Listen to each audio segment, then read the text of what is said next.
Hi there, Schmick here with SquashFitnessTips.com and welcome to another episode of Mistake Monday. This is where we go through a certain exercise or movement and try and identify common problems that squash players make which prevent them from getting the most out of the exercise or actually even possibly causes injury. So we're going to try and avoid that. So this week we're going to be working on the standing quad stretch. A lot of squash players do this. Typically they'll put their leg up like this and then start stretching it, moving it, stretch back like this. They think they're getting a lot out of the stretch. There's two common mistakes. You would have seen the first one. The first one is the knee coming out. We want to keep the knees together. The second one is the extension of the lumbar spine. As soon as that happens, extend the lumbar spine, you lose the stretch on the quad. So what we want to do is, before we even get into the stretch or we think we're stretching it, we need to set it up correctly. So you need to go in front of a rail or a wall for support. What you're going to do is bend your leg with your opposite hand to opposite foot, reach around, and then come up with your knees together. And then before you try and stretch it, you're going to tuck your tail, like so. Now tucking the tail is this motion. It's the opposite of that lumbar extension.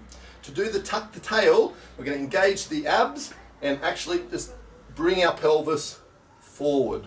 So again, from here, opposite hand to opposite foot, knees together, and then tuck the tail. You'll probably already be feeling the stretch just from that tucking the tail, keeping the knees together. From there, either resting on the wall or on the rail, keeping that tuck, then you're going to start to bring the knee back. What you don't want is as you bring the knee back, you start extending the spine to try and go further into the stretch. So again, knees together, tuck your tail, keep that tuck as you pull back. I guarantee you'll start to feel the stretch a lot more if you keep that tuck. Keeping that tuck, then you can either push it further or go just far enough just to feel the stretch. Once you're in that position, if you want to push yourself a little bit or get a little bit more flexible, you tuck the tail, drive the knee back as far as you can go, and there's two contractions you can do. You can either try and bring the knee forward, but your hand's stopping you. 4, 5, relax.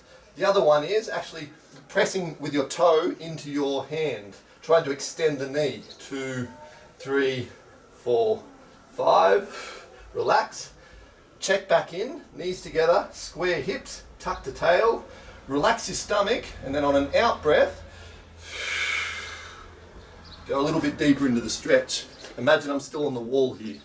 You're going to hold that for maybe 30 to 60 seconds after you've done a couple of contractions. Then as you come out, release it, and you'll be feeling a lot more freer in your legs.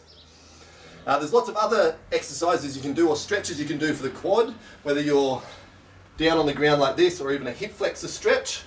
But if you're going to do that standing quad stretch, make sure you set yourself up properly. Keep those knees together, tuck the tail, and then just go as far as you feel the stretch. So that's episode 5 of Mistake Monday. Schmick here with SquashFitnessTips.com. Have fun and play your own game.